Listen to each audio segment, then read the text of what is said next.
Mesdames, Messieurs, en vos qualités, titres et rangs, toute obligation protocolaire observée. Je voudrais tout d'abord et avant vous remercier très sincèrement pour vous être déplacés massivement pour prendre part à ce meeting que Tabital Poulag a initié à la suite de quelques événements importants. Il y a quelque temps, c'était en avril, Tabital Poulag avait eu l'insigne honneur d'avoir été reçu par le président de la transition, chef de l'État, le colonel Assimi Goïta, et par 2 fois, en avril et en juillet, par le premier ministre chef de gouvernement, le docteur Choguel Kokala Maïga. Par la suite, quelques événements majeurs se sont produits dans notre pays qui interpellent la nation tout entière d'une manière générale, la communauté Peul plus particulièrement. Au regard de la gravité de la crise qui traverse notre pays, Tabital Poulag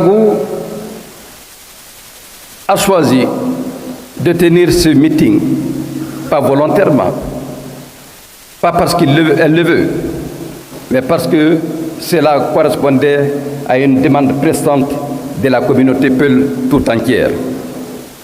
Elle a voulu placer Tabital, le président meeting, sous 3 signes.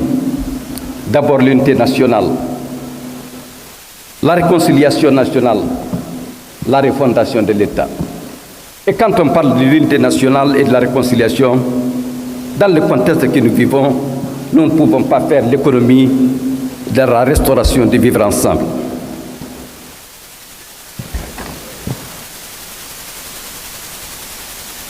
Il me paraît opportun au préalable de vous parler ne serait-ce que de façon cursive de Tabital Poulag. Pour beaucoup, c'est une association des Peuls. Non, c'est une association des amis de la culture Peul, ouverte à toutes les populations, de toute ethnie, de toute communauté, qui ont en partage la langue Peul et la culture Peul. Tabital Poulag est né pour la première fois au Mali en 1992, mais très vite, l'exemple s'est propagé.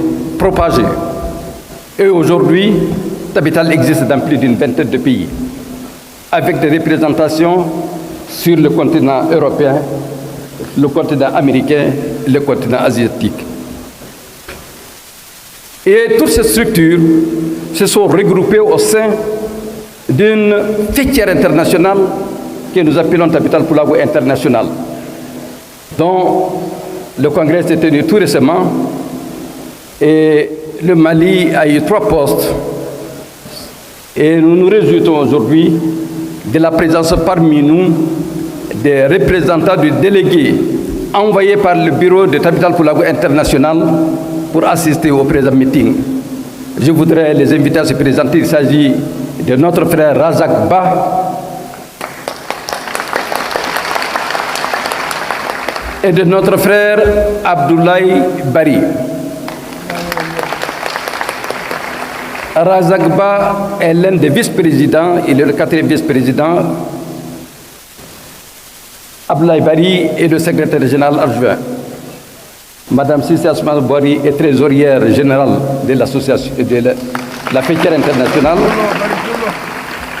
Et moi-même qui vous parle, 2e vice-président de Tabital International.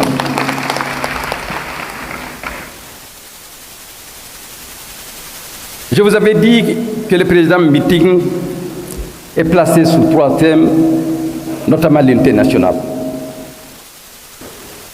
Je ne peux pas, en vous parlant d'unité nationale, résister à la tentation de vous livrer 2 anecdotes importantes que j'ai personnellement vécues.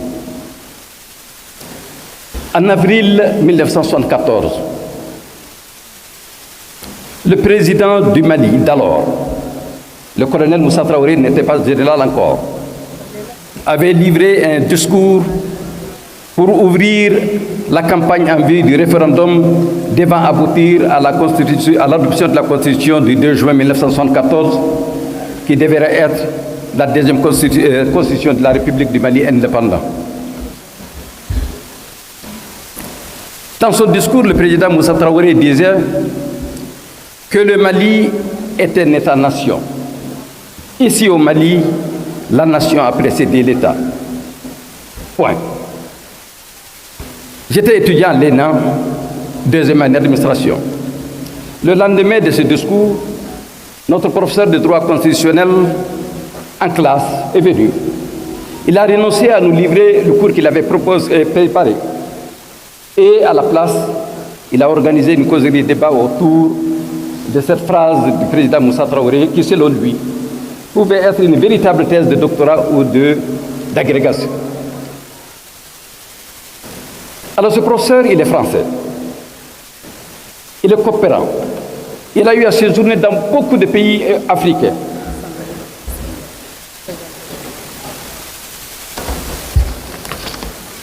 Il a eu à parcourir tous les pays. Et il a reconnu lui-même que le président du Mali avait parfaitement raison. Et que ce qu'il avait constaté au Mali correspondait réellement à une nation, à la différence de ce qu'il avait constaté ailleurs. C'était en 1974.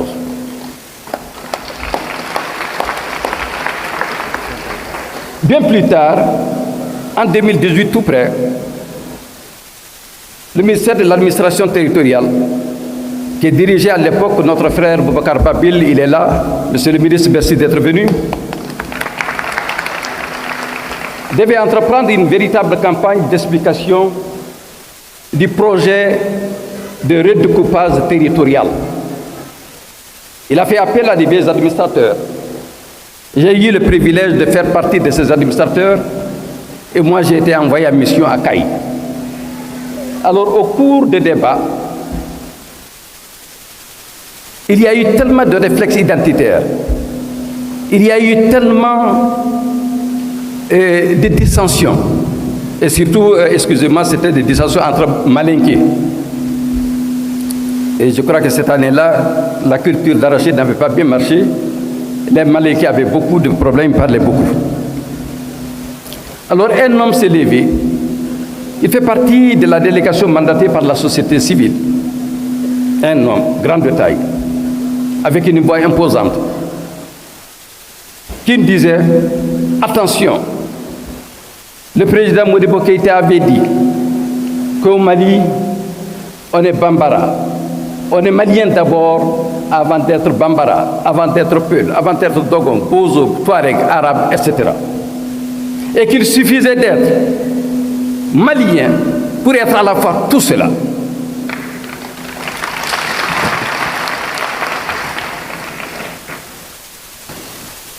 Alors, depuis, j'ai gardé les deux phrases en tête. Et je les ressortais chaque fois quand j'étais à l'épreuve du temps, à l'épreuve de certaines réalités.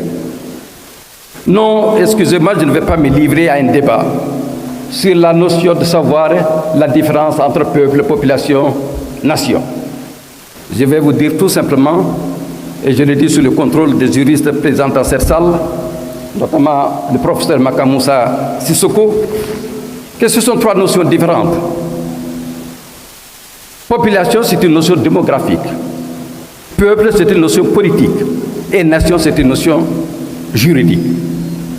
Tout pays a une population. Et la population de ce pays, politiquement, s'appelle peuple. Mais pour que ce peuple soit une nation, il faudrait qu'entre les éléments de cette population, il y ait des liens si forts, si anciens, si solides, au point que la population forme un bloc monolithique, un bloc que rien ne peut dissocier, que rien ne peut disloquer.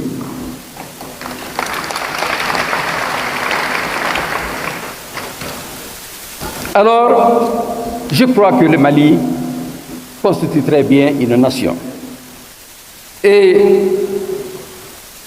les dévanciers étaient alors à l'époque très fiers de parler de l'unité nationale, de parler des nations maliennes comme un acquis forgé au fil des siècles, voire au fil des millénaires. Mais cet acquis, nous disait-il, méritait d'être sauvegardé, méritait d'être protégé. Et cet acquis devrait être tout empené, légué aux générations futures.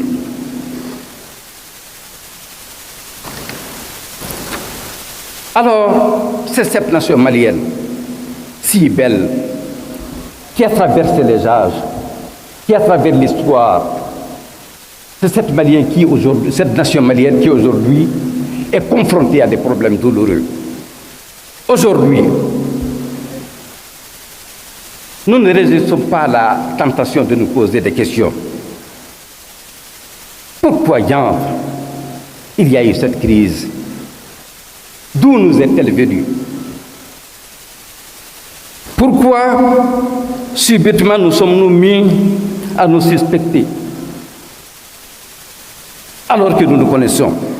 Pourquoi nous sommes-nous mis à nous entretuer? Nous sommes-nous mis à nous autodétruire, au point de comparer, au point même d'évaluer et de réjouir les coups et les malheurs que nous nous portons réciproquement.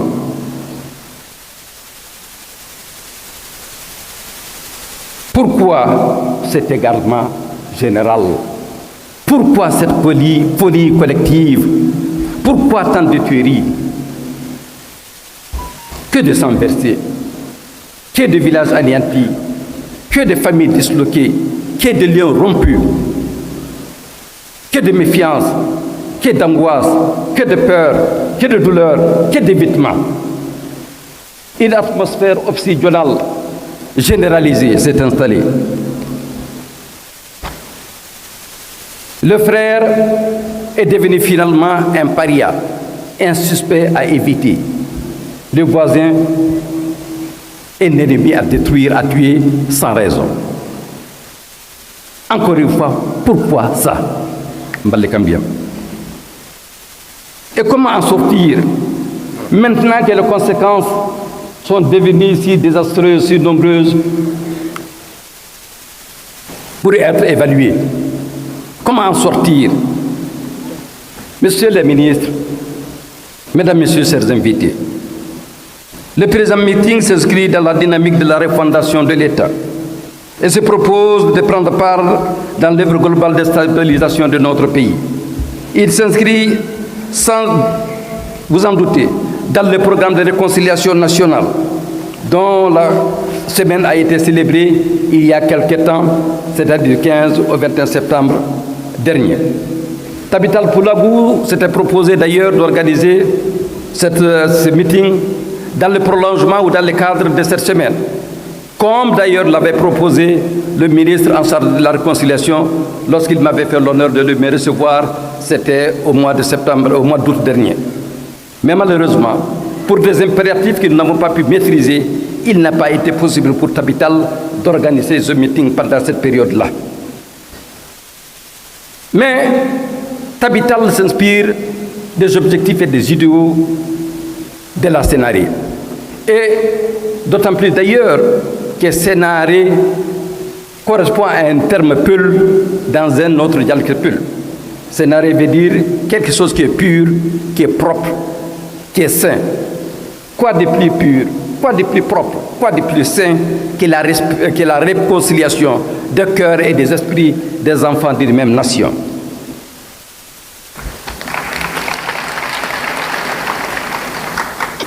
Mais plus et davantage que personne, Tabital Poulabou ressent et éprouve les besoins les plus vifs, les plus ardents et les plus sincères de paix, de concorde, de sérénité, de réconciliation. Car la communauté Peul a le sentiment mieux, la conviction d'avoir été mal comprise, sinon incomprise. Et elle ne s'explique pas. Les cas nombreux et fréquents, multiples et répétés, de stigmatisation, d'amalgame, de délits de faciès dont beaucoup de ses membres ont été victimes et parfois à tort. Certes, des jeunes Peuls se sont engagés dans l'aventure du djihadisme, mais il faudrait retenir, ils ne l'ont fait ni pour le compte, ni au nom de la communauté Peul. Ils l'ont fait à titre personnel et individuel. Au demeurant, et ce n'est un secret pour personne, la communauté Peul en a le plus pâti. Ils ont fait leur première victime parmi les Peuls et ils en ont tué parmi les Peuls que parmi toutes les autres composantes de la nation.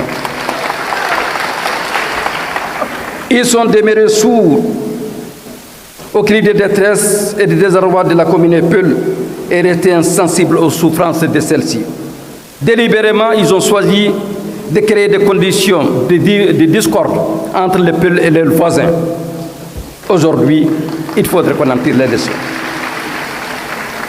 Et loin de bénéficier de la compréhension et de la compassion des autres communautés et même de l'État, les membres de la communauté Peul ont subi les exactions et des abus de toutes sortes, y compris de la part de ceux qui avaient charge d'assurer leur protection et leur sécurité. Arrestations nombreuses et pour la plupart injustifiées, enlèvements et disparitions, détentions prolongées et non suivies de procès. Et le pire a été l'instrumentalisation des milices d'Onzo. Depuis 2015, et qui se poursuit encore aujourd'hui, malgré les tueries et les massacres des populations civiles innocentes auxquelles ces milices se sont livrées, sous l'œil indifférent de l'État. On ne parlera jamais assez des drames vécus dans de nombreuses localités. Je ne vais pas les citer. Il y a eu Malemana, il y a eu Ogusagou 2, il y a eu Kulaogo, il y a Kumaga, il y a eu Somena, j'en passe. Partout, ces prétendus donzos ont semé la terreur et la désolation et continuent à bénéficier d'une grande permissivité, voire d'une impunité totale. Tout chemin devant aboutir à la réconciliation passera infailliblement par l'abandon de l'instrumentalisation de Donzo.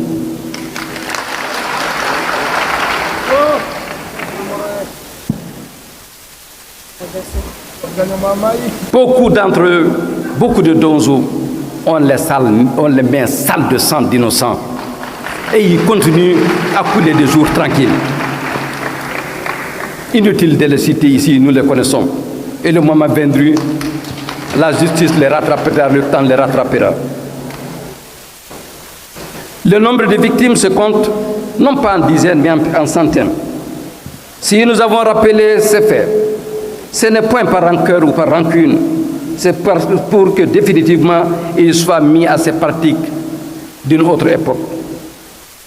Et pour que plus jamais une partie de notre peuple ne subisse de tels affres. Nous ne perdons pas de vue les attaques dont sont constamment victimes les forces de défense et de sécurité. C'est une réalité, il faut le dire. Nous avons toujours reconnu que leurs missions sont complexes, qu'elles sont dures, qu'elles sont difficiles, surtout dans le contexte d'une guerre asymétrique. Et nous avons toujours demandé à l'État malien que des moyens adéquats soient mis à la disposition des forces de défense et de sécurité à la hauteur de la gravité et de l'importance de leur mission. Tabital Koulagou a toujours produit des communiqués pour partager la douleur des familles militaires, pour partager la douleur de l'armée et de l'État malien. Mesdames, Messieurs, l'unité nationale est sacrée. Elle se lie à chacune des pages de l'histoire de notre pays. Mais, quelle que soit la force de son ancrage dans le passé, elle demande à être protégée, à être raffermie chaque jour davantage. Construite, consolidée et transmise par nos dévanciers, nous avons le devoir, sinon l'obligation de l'entretenir pour la transmettre tout en peine à nos générations futures. Mesdames, Messieurs, Tabital Koulagou et avec elle toute la communauté Peul du Mali apprécie certaines réactions, n'a pas apprécié les réactions enregistrées au lendemain de certaines attaques terroristes contre les camps Soundiata Keïta de Kati et contre certaines positions de l'armée à l'intérieur du pays. Des appels à la haine, à la violence, à la réprobation et même à la haine contre les membres de la communauté Peul, à Bamako et à Kati en particulier, ont troublé plus d'un. Mais très vite, la communauté Peul a compris que c'était des appels lancés par des féréliqués ou autres enfoirés qui ne représentaient autre chose que leur propre personne. Et que ces appels ne méritaient rien d'autre qu'un mépris souverain. Du reste, ces discours ont fait flop. D'autant que, hormis leurs auteurs, personne n'y a cru et personne n'y a adhéré. Au demeurant, la communauté Peul se réjouit et elle tient aujourd'hui à emporter les témoignages devant l'histoire et devant les hommes des élans de solidarité lancés par leurs frères Bamana, Malinké, Dogon, Soraï, Touareg, Arabe, Mianka, Sinoufo, j'en passe, qui disent attention à l'amalgame, attention à la stigmatisation. Nous avons beaucoup apprécié cela et encore une fois, cela nous a donné espoir et nous a conforté dans la conviction que la nation malienne existe bel et bien. Dans le même siège, le chef d'état-major général des armées, le général Oumar Diarra, dans une intervention, a appelé toutes les populations au calme, à la retenue, à la circonspection, et en disant attention à l'amalgame, attention à la stigmatisation. Et le Premier ministre Choguel Kokala Maïga, auquel nous souhaitons prompt rétablissement, lorsqu'il nous avait reçus le 1er août, et revenu sur les mêmes propos, lesquels des propos que nous attendions depuis longtemps, que tous les Peuls ne sont pas des djihadistes, et les djihadistes ne sont pas tous que Peuls. C'est bien connu, c'est notoire, mais cela avait besoin d'être dit et répété par les voix les plus autorisées. Oui, nous insistons, la communauté Peul a payé un lourd tribut à cette guerre contre le terrorisme. Passé le moment d'emballement général, le temps est maintenant venu de s'arrêter et de réfléchir sur la suite. Tabital Poulagou, qui incarne la légitimité réelle et les aspirations profondes de la communauté Peul, n'a jamais fait mystère de sa volonté et de sa disponibilité, tout comme de son engagement à contribuer à la recherche d'une solution réelle et durable à la crise que connaît notre pays. Tabital Poulagou s'est associé à toutes les initiatives tendant vers la paix. Aux côtés du leader religieux Komani Tarapoum, elle a pris part aux missions de réconciliation et de dialogue à Kemersina en août 2019, à Somadougou en octobre 2019, à Nyono, à San, un peu partout en République du Mali et à Ségou. Avec le Haut Conseil islamique, nous avons entrepris plus d'une quinzaine de missions, y compris dans les zones les plus dangereuses. Nous étions représentés par notre collègue Sambouroum Boukiri. Grâce à un concours financier de l'aménagement, Tabital Poulagou a entrepris des missions de dialogue, de sensibilisation et de rencontres intercommunautaires à Nyono en novembre 2021, à Sofara, à Djenné, à Soufroulaye en décembre 2021. Tabital Poulagou a participé activement aux activités du Front uni pour la sauvegarde de l'intégrité nationale, FUSI Mali. Et Tabital Poulagou a pris part aux deux éditions organisées par Ogo Bagna, qui étaient destinées à la paix, à la concorde, à la réconciliation. Nous avons beaucoup apprécié. Nous remercions nos frères Dogon.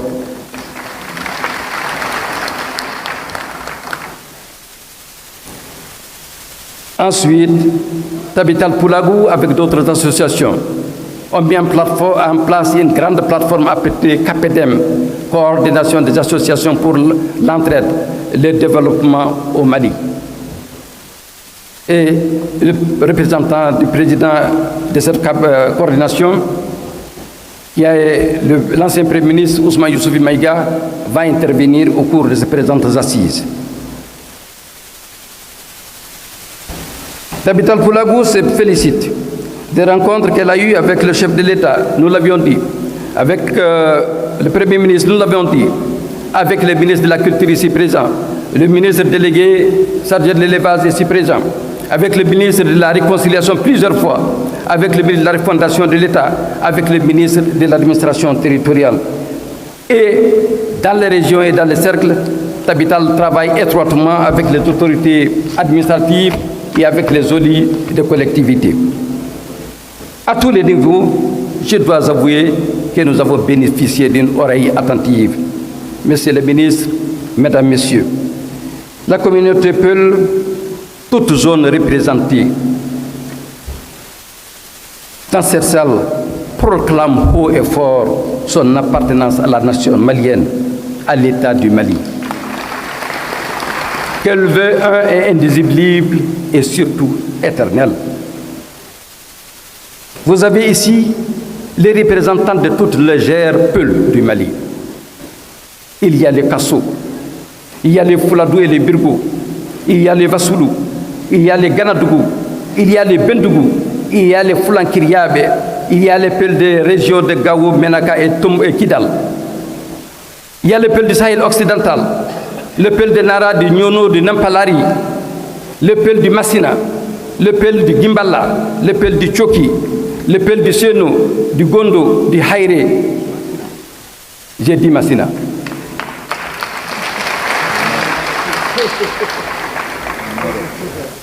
Toutes ces communautés sont ici représentées. Donc, dans toutes ces zones, la communauté Peul est en symbiose avec les autres communautés sœurs, liées à elle par des liens solides de mariage, de cohabitation sincère.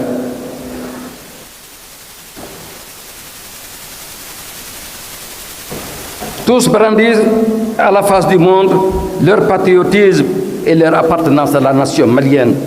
L'appartenance à la patrie ne saurait être l'apanage ou le monopole exclusif d'une partie du peuple. Nul n'a le droit de juger et d'apprécier le coefficient de patriotisme de qui que soit. Que chacun juge le patriotisme de l'autre à l'aune de son propre patriotisme.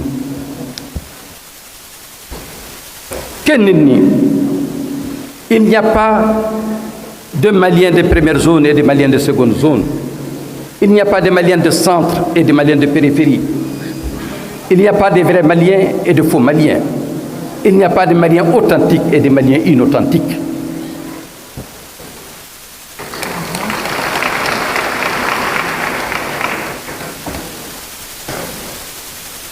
Je concède qu'il puisse y avoir des bons Maliens et des mauvais Maliens. Les bons Maliens, ce sont ces Maliens qui portent la patrie dans leur cœur. Ces mauvais Maliens, ce sont les Maliens qui posent des actes qui jurent avec les intérêts supérieurs de la nation. À quelques groupes ethniques que nous appartenons, quelques lieux que nous habitons, nous sommes tous les membres d'une même communauté nationale. Nous sommes tous citoyens d'un même pays. Nous sommes tous les enfants d'une même patrie. Et cette patrie, c'est le Mali.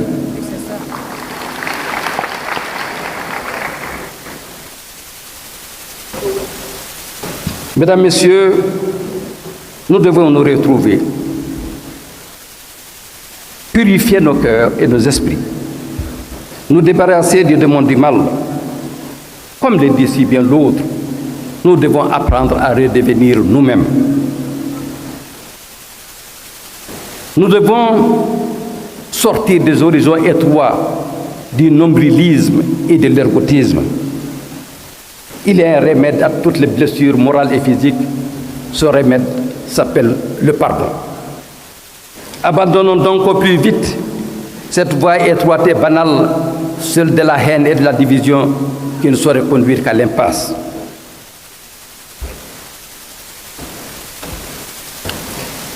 Mesdames, Messieurs, Tabital Poulagou vous donne l'assurance encore une fois de s'inscrire de toutes ses forces pour aider à la résolution de la crise. Elle souhaiterait faire part aux autorités nationales certaines préoccupations et certaines doléances. Nous sollicitons du gouvernement et des autorités judiciaires l'élargissement, c'est-à-dire la libération de personnes arrêtées et contre lesquelles aucune preuve formelle d'implication au terrorisme a été établie. Nous sollicitons aussi du gouvernement une analyse réelle des causes sociales, économiques et sociologiques profondes de la crise. Nous sommes convaincus que les causes de la crise sont loin d'être toutes idéologiques. Elles procèdent de relais économiques et de la non prise en compte de ce que dans le centre, l'élevage constitue l'activité principale. Or, dans les programmes de développement, cette activité a été reléguée au second plan. Cette erreur persistante doit être maintenant corrigée par la mise en œuvre de deux actions majeures. D'une part, la délimitation de l'espace pastoral et de l'autre, la réalisation de programmes de développement pastoral. S'agissant de la délimitation de l'espace pastoral, je voudrais rappeler ici qu'avant la dynastie de Sékou Amadou, l'espace pastoral était connu et son utilisation consacrée par des règles coutumières bien établies. Sékou Amadou a eu le génie et le mérite de codifier ces règles et d'assurer leur grande diffusion et leur respect. Et le colonisateur français, par une convention qui date de 1901, a répertorié tous les éléments de l'espace pastoral, les bourtis, les billets et les harimas. Cette convention a été révisée en 1935 et entrinée en 1961 par le Mali indépendant. Mais aujourd'hui, cet espace pastoral est totalement ignoré et totalement empiété. Quant aux actions de développement, elles sont de quatre ordres. Nous demandons à l'État malien de procéder à l'aménagement des pâturages de la même manière qu'il procède à l'aménagement des périmètres rizicoles. Les bourgoutières sont en train de se rétrécir sous le triple effet des décrues dans les fleuves, de l'érosion et de l'apparition de plantes nuisibles appelées gandjanji, incompatibles avec le bourgou. Les opérations de régénération du bourgou et d'aménagement des pâturages pourraient contribuer à créer des milliers d'emplois ruraux, à booster l'élevage et toutes les activités connexes, à reculer les limites de la pauvreté, à récupérer de nombreux jeunes engagés dans le djihadisme, à amorcer un virage majeur en faveur du développement. Nous sollicitons de l'État malien un appui ponctuel sous forme de subventions pour embauches bovines et ovines au profit des couches les plus vulnérables, notamment les femmes. Nous souhaitons un programme spécial d'appui à l'élevage, notamment aux familles en détresse qui ne peuvent plus aller dans les zones d'insécurité, ne serait-ce que 1200 tonnes au profit des communes les plus affectées. À titre gratuit, Monsieur le ministre. Concernant les populations déplacées, il est essentiel de poursuivre les opérations d'assistance alimentaire à leur profit et de créer les conditions de leur retour à leur village d'origine. Le retour requiert que toutes les garanties de sécurité soient réunies et qu'une aide leur soit fournie pour la réhabilitation des villages, notamment en matière de services sociaux de base, eau, santé, éducation et activités généralisatrices de revenus. Face à l'aggravation de la crise qui affecte le nord du Mali, notamment les régions de Gao et de Médaka, nous sollicitons du ministre en charge de la réconciliation d'organiser un débat à Gao réunissant toutes les communautés afin de faire arrêter cette hécatombe.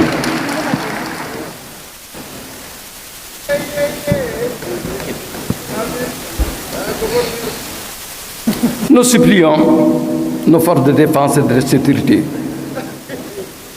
de collaborer avec les populations et de gagner leur confiance.